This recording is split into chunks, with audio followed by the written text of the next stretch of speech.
Also, one quick thing I forgot to mention, in the winner's deck list, I'm like 99% certain that there's supposed to be an Infernoble Renaud in there. I think that was just something that they forgot to add on the list, so just keep that in mind as you guys look over the deck list. Mikanko just won a YCS championship that most people probably didn't even know was going on. But don't worry, I'm here to break the deck down, tell you why it did so well, and most importantly, explain how it works. For anyone unaware, yes, there was a YCS last weekend sandwiched in between YCS Indianapolis from a few weeks ago and YCS Richmond, VA, which by the time you're watching this video, I should be on the road driving up to from Charlotte.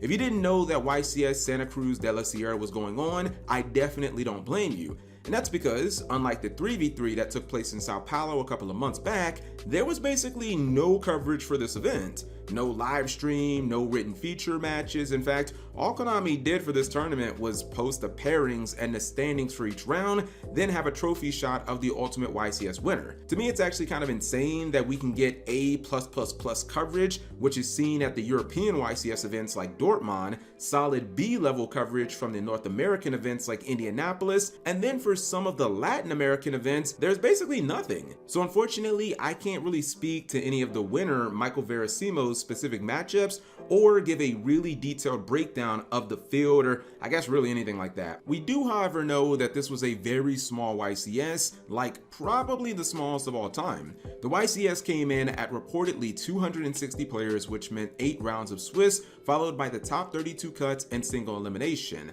As mentioned earlier, this event was ultimately won by Michael Verasimo, who played a super interesting Mikanko build, which featured, among other things, Gin and Kin, as well as a Sinful Spoil / Diabelastar package. It's unknown who came up with the idea of this deck, however we did see one at Deception pretty much play the same deck, outside of the sideboard of course, at YCS Indianapolis, where Ed received a feature match in day 2 as he absolutely destroyed a duelist playing Rescue Ace in a 2-0 victory.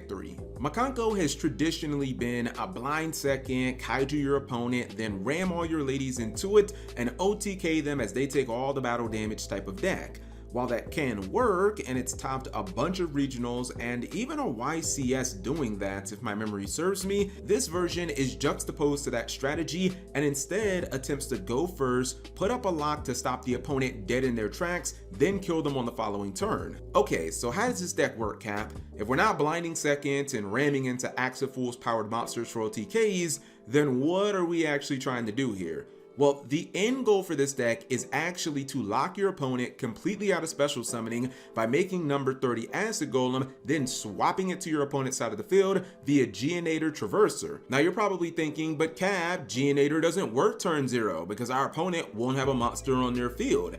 But just like with Acid Golem, we're going to give them a monster. This is where the much hyped Gin and Kin from Agave come in. While I thought that these cards were definite shoo-ins to be played in the Dark World deck, they're actually stupidly good in Mikanko, and they're insane in this specific combo. Gin and Kin are both crazy in this deck, not just because they help cards like Talents and Thrust become live, and they give us our drawing effects, but in this deck specifically, you actually get to resolve both of them on your first turn.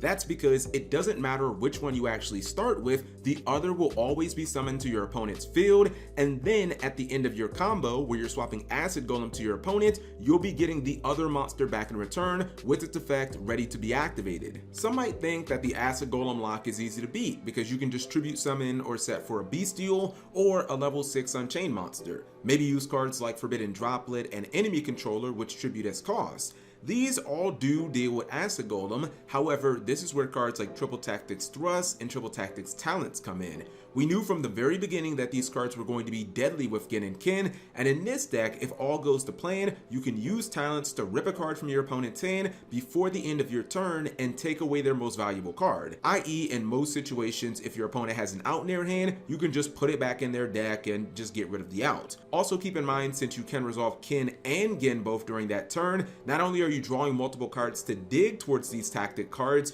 but you'll also have the option of making your opponent discard a card from their hand in addition to that. One immediate thought is, what happens if I don't open Kin or Gin? Keeping in mind that both are searchable from Reinforcements of the Army. Even if you don't open these cards, they can both be summoned from Isolde straight from the deck. Also, the Diabella Star package makes it even easier to get to Isolde since Snake Eye can summon Hare, Infernoble Renaud, or Fire Flint Lady, who is also a Warrior Extender monster in hand. Some things to keep in mind with this deck. 1. Much like Sprite, this deck eats low impact hand traps for breakfast, which is pretty relevant right now because those cards have come roaring back into the metagame post Aghav.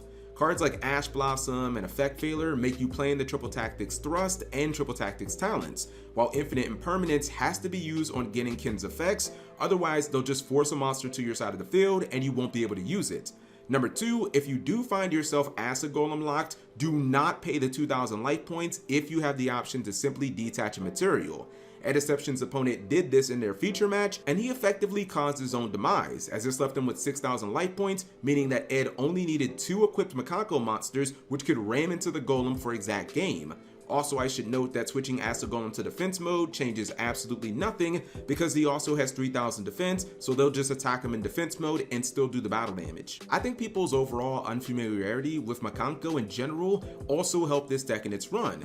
People just don't know these spells and traps within the archetype and what they do. They don't know that Huli, the green one, prevents your opponent from targeting your Mikanko cards, and I think that if they didn't watch Ed Deception's feature match from YCS Indianapolis, they probably had no idea what Michael was trying to do with his opening turn 1 combo. I think that moving forward, this deck can be really scary in this metagame, because if the combo goes off, it's pretty devastating, and usually it's just gonna win games by itself, especially if Triple Tactics Talents rips a card from your opponent's hand.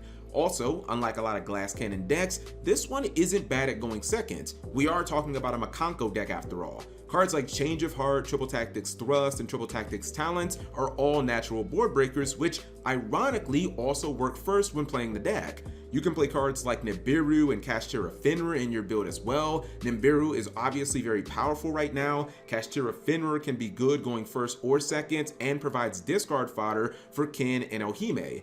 In addition to all of this, Mikanko Arabesque is pretty much a natural board breaker in itself. This is an equip spell that equips to an opponent's monster, then summons a Mikanko monster from deck, then you can bounce your opponent's monster back to their hand, but you can also use this card going first, doing the same thing with cards like Fenrir. Honestly, the one thing that did surprise me about this deck is that he didn't side deck any Kaiju monsters, and I say that because Mikanko Arabesque plus any Kaiju is just absolutely nuts. You can Kaiju an opponent's boss monster, or even a small monster if it's annoying, something like SP Little Knight. You put Arabesque on it, then you summon Hare from the deck, you can search from Hare, bounce the Kaiju to your hand, then you can just Kaiju your opponent again. Since the Kaiju you gave your opponent is most likely going to be one of the 3,300 Kaiju monsters like Jizukiru, basically any 2 Mikanko monsters is like 6,600 damage, so you're really close to just gaming your opponent, only opening with a 2-card combo essentially. There are some natural hard counters to this deck like Book of Eclipse, which is super good and versatile as it works going first or second.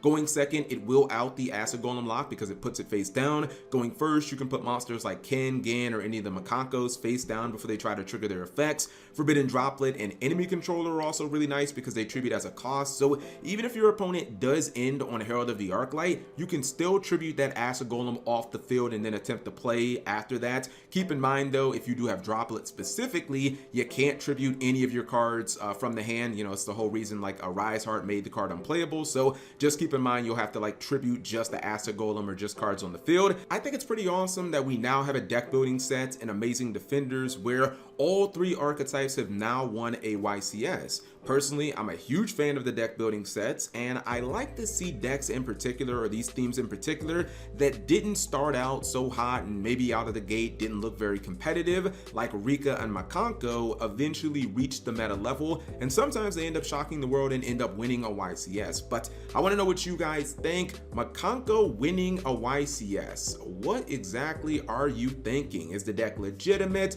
Do you think that it's crazy? Do you look at it and say, Cap, I'm still not wrapping my head around how this deck works? Or would you even consider playing it? If you're a Mikanko fan, how do you feel about this? Anyways, leave that all in the comment section below. Thank you guys for watching as always.